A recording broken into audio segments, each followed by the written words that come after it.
Hello, everybody, and welcome to the 411. What this is going to be a weekly video that we put out from Teaching and Learning, and it's going to be short and quick. It's going to be always less than 10 minutes. It's probably just going to cover two topics. But these are important kind of technical things that we need everybody to know before the end of the school year, specifically around Schoology and our learning management system. So this first week, we're going to look at two different things. The first is we're going to show you how to remove and download your assessments from Eduphoria Aware. Because remember, as we've been talking about, we're going to be moving next year away from Eduphoria Aware and using something called Performance Matters, which is going to be a student assessment tool, which is embedded right within Schoology and eSchool and ties to our grade book. So what we're going to do this week, EDBens is going to show you a quick video on how to download any assessments that you've created in Eduphoria Aware, so you have those ready to put into the new system. Then over the next few weeks, we'll be sharing ways that you can sign up for training, learn more about how to access your Performance Matters account, and get ready for next school year. Again, Eduphoria Aware is going to be with us throughout the end of this year and throughout the summer, so no rush, but we do need to start thinking about that.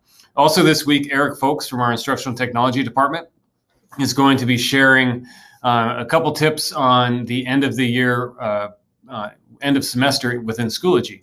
Different ways that you're going to want to think about setting up your semester exams if you're going to use those, different ways that you're going to want to make sure that you have your courses set up to make sure that you can archive them and how archiving works. So you have all this great material that you've created over this year. You want to be able to use that next year as well to make sure that we have all that in place. So those are going to be the two topics this week. And then we'll be back next week with another couple quick tips on wrapping up the year and getting ready for 2021-2022, which will be here before we know it. Just want to show you real quick on where to access these if you're not watching this in the direct email that we send you.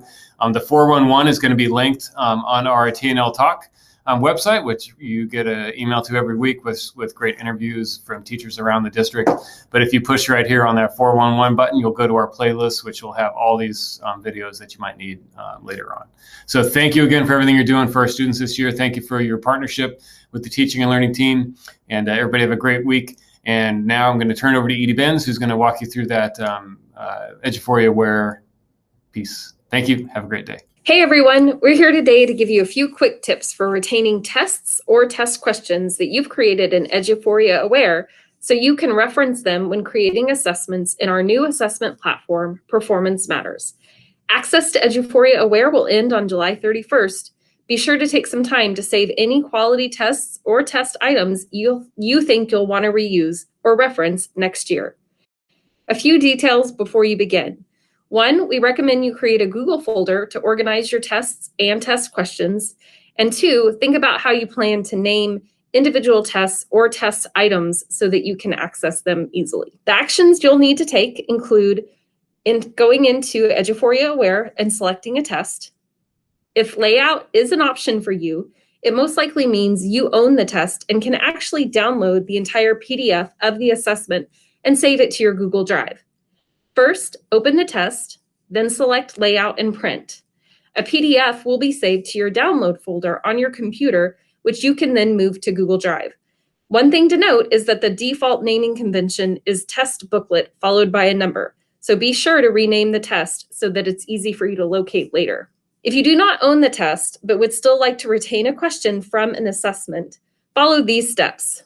Open a Google Doc that you'll use to record those test questions.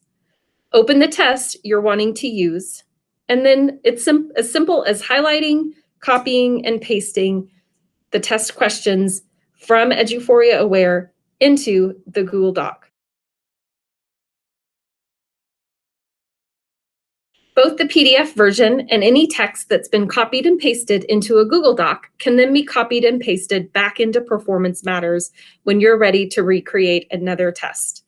While using the snipping tool would also work, it will limit your ability to copy and paste text directly into item creation in Performance Matters. Hi everyone, I'm Eric Folks with the Instructional Technology Department. The end of the year is quickly approaching, and I'm here today to give you a few Schoology end-of-year reminders and tips. This first Schoology segment of the 411 will focus on semester exams and a general timeline for what happens when. Some of this should be familiar to you from our semester rollover earlier this year. First, semester exam reminders for secondary.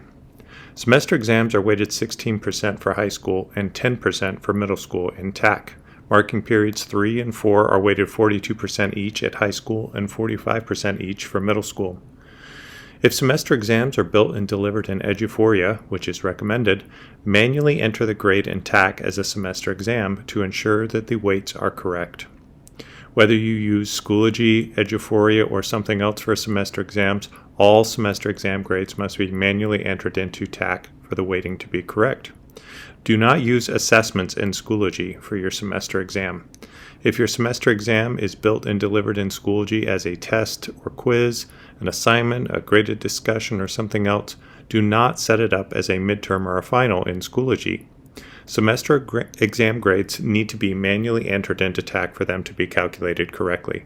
The settings for your Schoology test, quiz, assignment, or graded discussion, whichever type you're using for your semester exam, must have Sync to SIS unchecked and Ungraded selected as the category. Once students have taken the exam, manually enter the grades in TAC as semester exams. Second, some big picture reminders on what happens when in the road ahead. If you remember from the first semester, students now have the ability to view archived courses, just as teachers do. Archived courses are found in the My Courses listing in a tab right next to the current courses. All courses will begin moving from current to archived beginning May 28th. It usually takes 24 to 48 hours for all of the courses to begin showing up under archived due to a built-in grace period that Schoology has in place. Once in an archive state, students will still be able to view all course materials and even complete work if you still have the assignments published and the submissions for those assignments enabled. The one exception is assessments. These are not accessible to students in archived courses according to Schoology.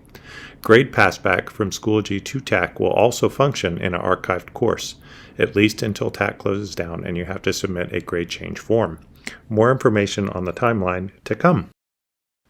If you're a secondary teacher, since students can't access an assessment in an archived course, build your semester exam in Eduphoria and manually enter semester exam grades into TAC. If you choose to use Schoology, don't create it as an assessment and make sure you don't set it to be a midterm or a final in Schoology. This can create grade sync issues and errors. Instead, manually enter the grade in the appropriate location in TAC. This will ensure proper weighting. Thank you so much, and we'll be discussing more on Schoology in the weeks to come.